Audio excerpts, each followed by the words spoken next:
I would like to extend my sincere gratitude and appreciation to Dr.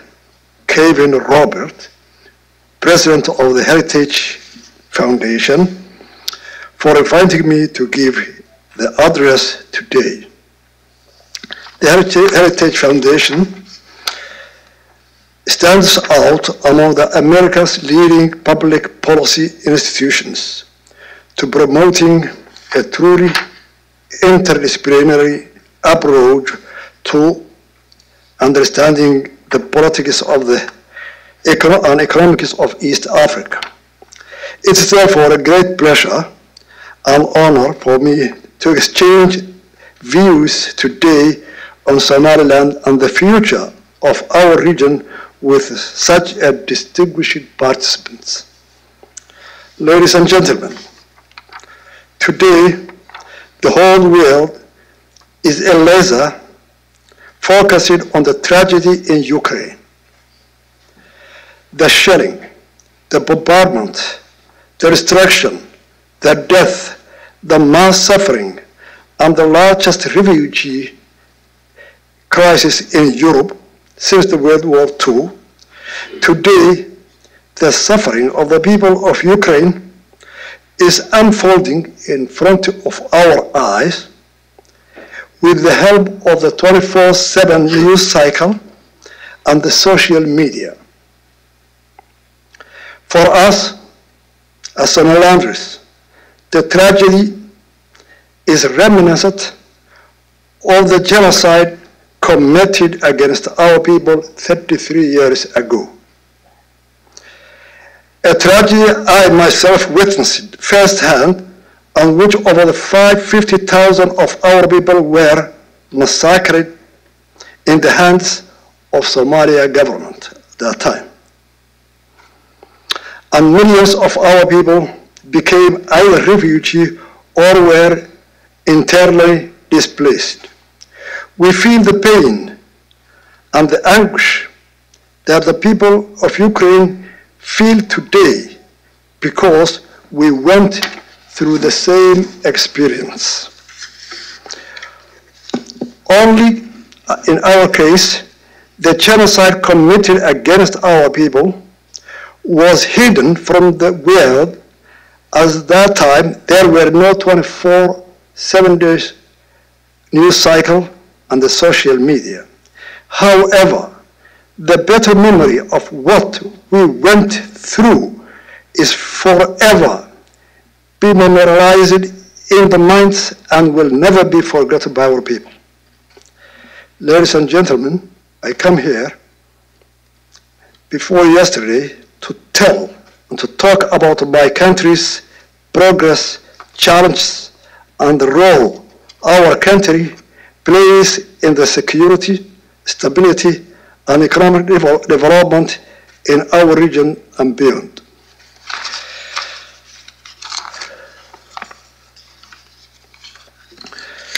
Somaliland, geopolitical significance, and shared interest with the like-minded countries. First, the security situation in Somalia has deteriorated dramatically, proving a re-evaluation of the political consideration that embedded more direct engagement between the US and Somaliland. As you will recall, the United States re-established diplomatic ties with Somalia in 2013, guided by a vision of an empowered central government in Mogadishu that could build domestic unity among the disparate clans, degrade and defeat extremism, and protect its people and the neighbors from the scourge of terrorism and instability. That vision was unlikely not realized. Today, even the most committed empowering the Mogadishu regime have lost faith in that project. Time and time again, Mogadishu's partners have expended financial resources, diplomatic resources, and military resources with a little show to be with their effort. Regrettably, after nearly a decade of good intentions by Mogadishu partners and considerable US and international assistance, the Somalia government lacks legitimacy and struggles to exercise its authority beyond Villa Somalia. It remains the source of instability in our fragile region. Secondly, the major development in the Horn of Africa has become a region of heightened strategic importance. In a difficult neighborhood, Somaliland's stability and reliability is increasingly recognized as an asset to the advancing the interest of countries with which we share the same values. In recent years, the stability of the Horn of Africa has been challenged by conflicts in the region, as well as the constantly evolving operations of terrorist groups. Instability and food insecurity is further exacerbated by the drought, desertification, locust swarms, and climate change effects. Simultaneously, the Bab-el-Mandeb Strait has emerged as a vital strategic link in maritime trade routes connecting the Atlantic Ocean and Mediterranean Sea to the Indian Ocean. Significantly, portion of the world's oil passes through Bab-el-Mandeb, as well as considerable trade between Europe and Asia. Its importance is reflected in the expansion of foreign military bases and build-up of naval forces in the Red Sea, as well as enhanced international cooperation to fight piracy and ensure maritime security. Great powers competition in Africa will continue for the foreseeable future. In this environment, the United States should make clear its support for governments that embrace democratic governance and stability in the midst of threats, instability, and external pressures. Major developments: Somaliland emerges as a trade and shipping hub.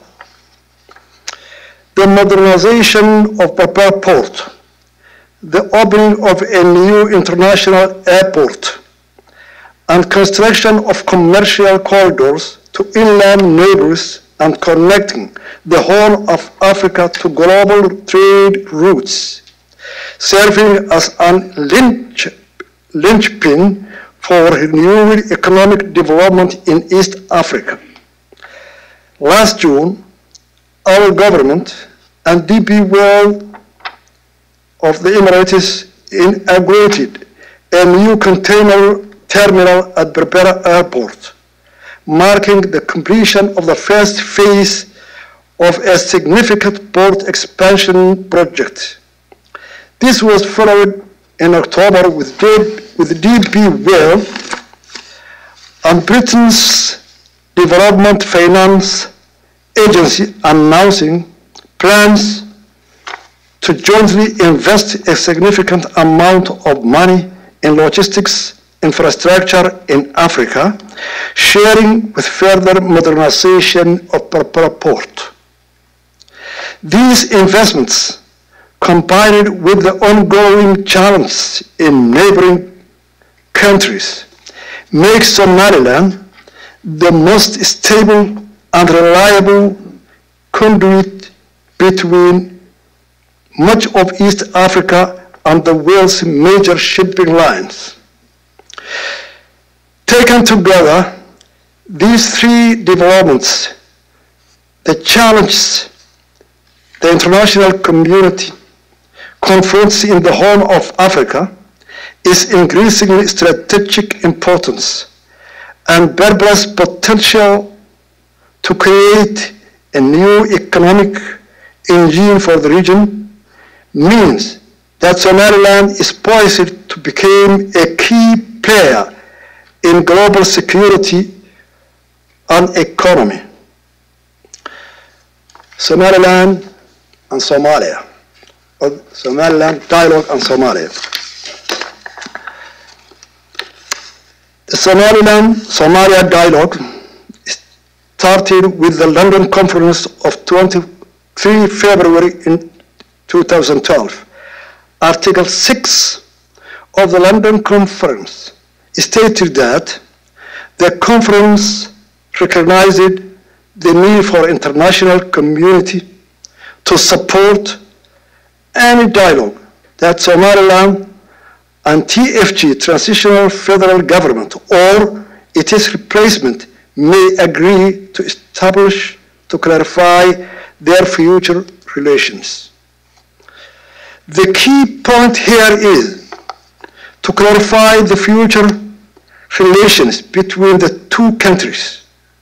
Therefore, in order to clarify the future relations between the two countries, the core issue of the dispute, namely the status of Somaliland, would have been addressed and resolved. Despite 9 rounds of talks between 2012 and 2022, the expected outcome of the talks resolving the one issue of the dispute, the status of Somaliland, never materialized, as there were no political breakthrough. The limited agreements made on the peripheral political breakthrough, the limited agreements made on the peripheral technical issues were never implemented as Somalia reneglected on all the agreements. During these 10 years, Somalia has demonstrated a complete lack of interest in meaningful dialogue. In fact, Somalia has used the dialogue to pursue policies aimed at weakening Somaliland's independence and its stability to develop, including weaponizing international aid and economic development. Given that there has been no progress over the last 10 years since the dialogue between Somaliland and Somalia started, Somaliland believes that the dialogue had failed to achieve its objective. The reasons for failure lies entirely with Somalia. Efforts to undermine the dialogue process as demonstrated by its harmful actions. Willful disregard to the agreements we have agreed. Given that dialogue is not an option for Somalia as demonstrated by its conduct, bad faith, and continuous sabotage of the dialogue. Somaliland believes that it's unfair to Somaliland to be beholden to dialogue process that has failed to achieve its objectives and has no hope of succeeding. It is that difficult to imagine that what has not been achieved in 10 years can be achieved in 1 or 2 years. Somalia believes that there is no future in the continuation of that dialogue with Somalia and is prepared to pursue all available avenues for its international recognition. Given above, Somaliland believes that the international community has a moral obligation to support Somaliland's pursuit of international recognition. The merits and promise of closer US-Somaliland collaboration. In fact, This chapter has already begun. From regional security to democracy promotion to economic development, the objectives and values sought by the United States align entirely with Somaliland's vision. Recent months have seen an increase in engagement and collaboration, including productive visits by Somaliland Foreign Affairs to Washington, and the recent visit to Hargeisa by a delegation of senior U.S. congressional staff, a historic first for Somaliland. I am very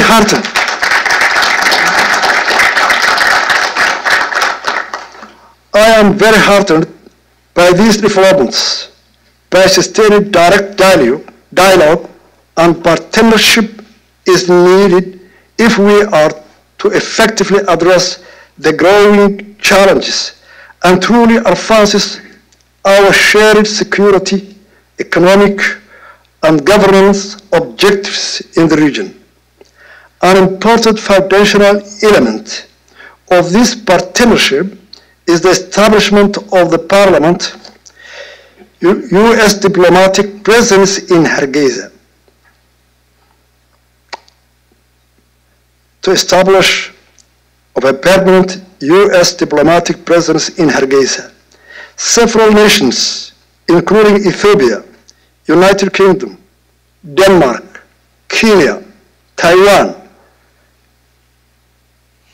Turkey, and the United Arab Emirates have diplomatic offices in our capital, and the United States of America should join their ranks.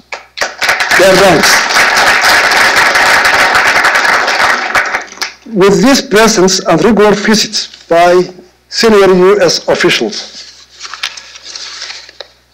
we will be able to cooperate more closely in a number of key issues and key areas. Let me briefly highlight few areas where Somaliland's capabilities and proven track record can be valuable resources for like-minded countries. As I noted earlier, Somaliland has successfully deterred threats to our homeland and piracy in our territorial waters.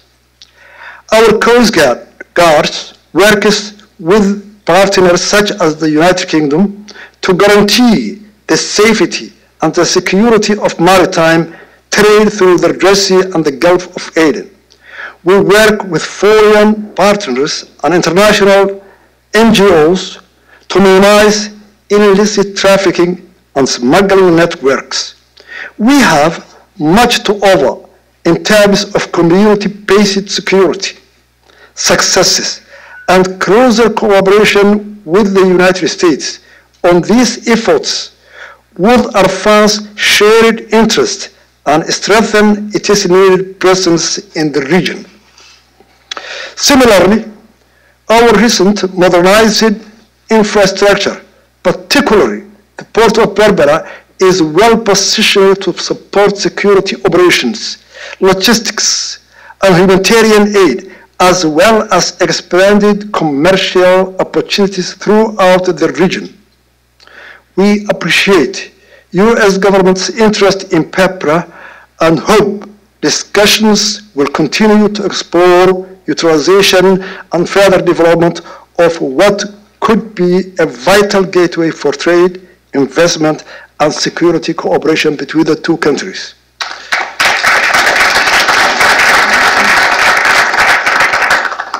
On governance issue, Somaliland's democratic government is the only, I will say again, it's the only one of its kind in the region. It serves as a beacon for our neighbors and others whose citizens seek opportunities to engage in democratic process. Over the last 30 years, we have built our democratic norms and institutions and ensured more free peaceful transition of power.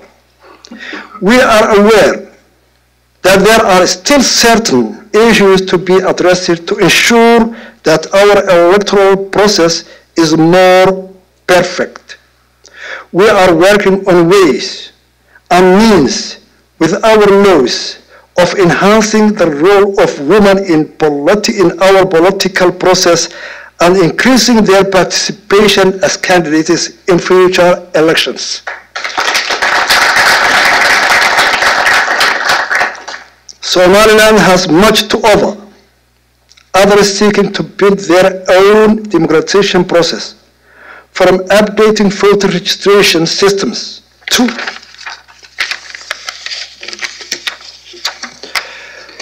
ensuring the objectivity of national election authorities, and from managing polling stations to facilitating the work of independent election monitors. We have 20 years of practical experience to share.